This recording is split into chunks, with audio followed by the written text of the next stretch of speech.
Olá, a graça e a paz do Senhor Jesus Cristo mais uma vez, amados, seja sobre a sua vida, sobre a sua casa, em nome de Jesus, amém. Irmãos, meditando na palavra do Senhor, me veio a seguinte pergunta ao meu coração e que também faço a você agora. O que de mais grave ainda precisa acontecer conosco ou em nossas vidas para que reconheçamos o poder de Deus? Meditando sobre o texto de 1 Reis, no capítulo 17, dos versos de 8 a 24, eu pude perceber que, às vezes, para entendermos ou reconhecermos, o poder de Deus, é necessário que Deus faça coisas para nós além do necessário. Então, amados, nesse texto que eu citei, relata a chegada de Elias na cidade de Sarepta, onde uma viúva que tinha um filho e que também se encontrava em uma situação financeira e material difícil e delicada. Conforme o texto, essa viúva ela catava ali alguns gravetos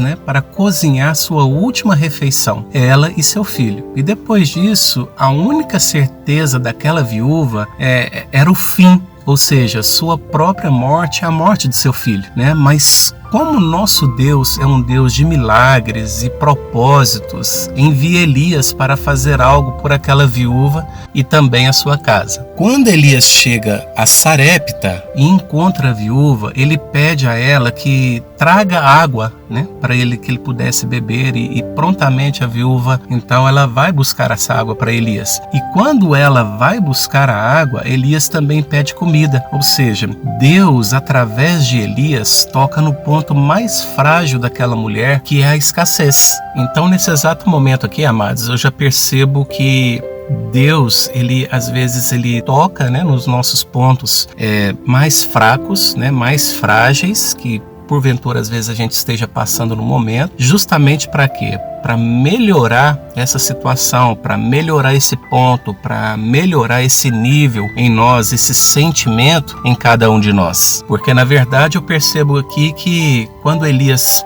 pede comida, ela não tinha a comida, ela tinha comida para ela e para o filho dela, que seria a última refeição da vida deles. Então Elias toca assim naquele ponto fraco e talvez, quem sabe, amados, Deus não esteja às vezes tocando agora na atualidade, no seu ponto fraco aí. Talvez o seu ponto fraco não seja finanças, não seja sua vida material, mas seja o seu relacionamento, talvez seja o seu trabalho, talvez seja o seu ministério, talvez seja o seu casamento, o seu relacionamento com os filhos, a sua saúde ou a saúde de alguém que você ama, que esteja próximo a você. E esta atitude, amados, eu já vi várias vezes Deus fazer na minha vida, e pode ser que já fez também na sua vida, ou esteja fazendo, como eu acabei de dizer, atualmente. Mas por que, que Deus age dessa maneira, ou que Deus tem esse tipo de comportamento?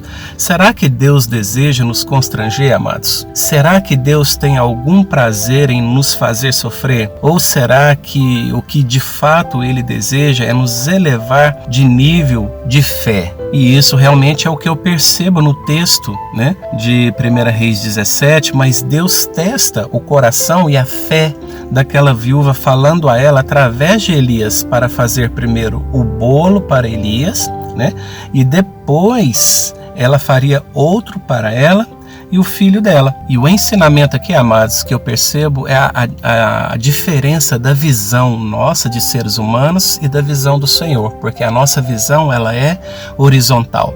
Então essa viúva que ela estava vendo a quantidade de farinha e de azeite que ela tinha em casa, ou seja, aquela quantidade de farinha e de azeite era apenas mais uma refeição e seria a última, enquanto que Deus tem o olhar vertical. Então Deus já está vendo lá na frente que não ia faltar farinha e não ia faltar o azeite para aquela viúva. Então a viúva fez como havia dito Elias, e nos versos 15 e 16 diz que ela e sua casa comeram muitos dias e que a farinha não acabou e da botija de azeite não faltou. Já dos versos 17 a 24, amados, relata o episódio da morte do filho daquela viúva e da sua não aceitação sobre a morte do filho dela, chegando até a acusar Elias como se ele tivesse culpa de algo, conforme diz aqui no verso 18. Mas é aqui, amados, onde falo que às vezes Deus tem que fazer algo a mais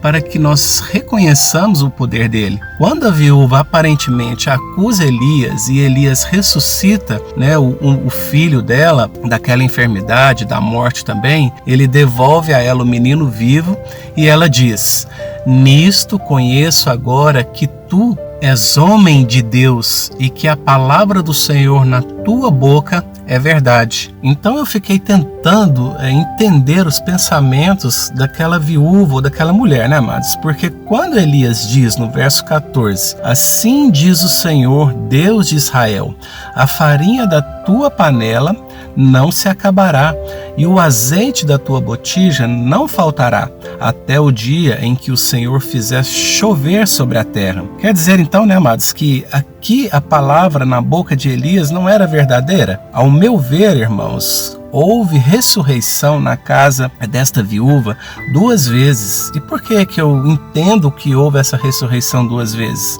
Porque quando Elias profetiza farinha e azeite na casa dela, ela só não passou pela morte de forma literal. Mas no final do verso 12, é isso que ela tem de total certeza para ela e seu filho. Pois ela diz a Elias: apanhei 2 cavacos e vou preparar este resto de comida para mim e para o meu filho. Comê-lo-emos e morreremos. Então, irmãos, vejam como o Senhor foi bondoso e abundante com essa viúva, né? E só abrindo um parênteses aqui, né? Alguns comentaristas bíblicos dizem que essa mulher, essa viúva especificamente, não era israelita. Ou seja, né, amados, mais uma prova que o nosso Deus, ele não faz acepção de pessoas. E se Deus abençoa até mesmo os que não são seus, quanto mais ele tem e pode fazer, né, amados, por mim e por você, que somos filhos e herdeiros, não é verdade? Então, amados, eu entendo através desse texto, né, a gente não leu o texto, mas a gente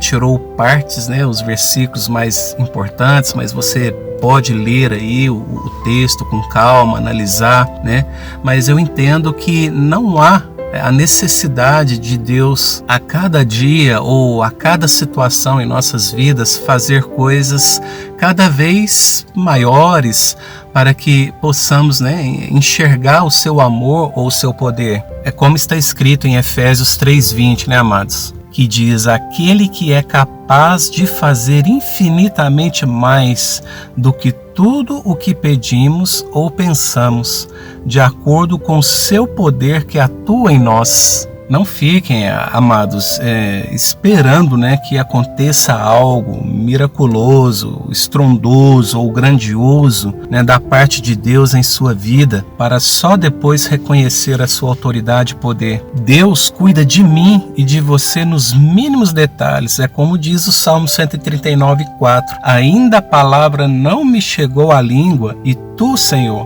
já a conheces toda.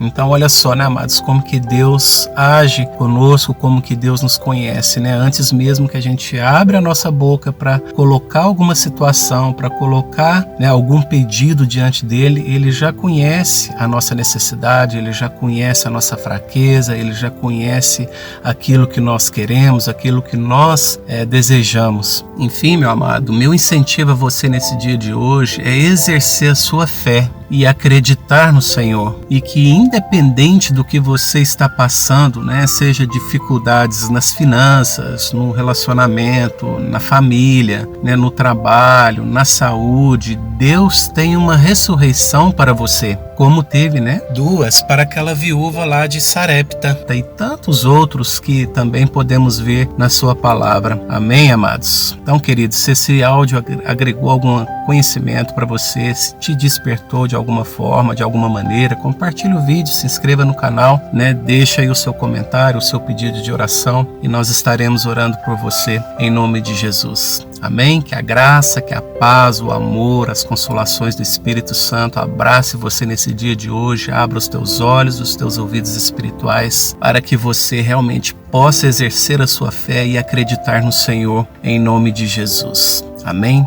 Que Deus te abençoe.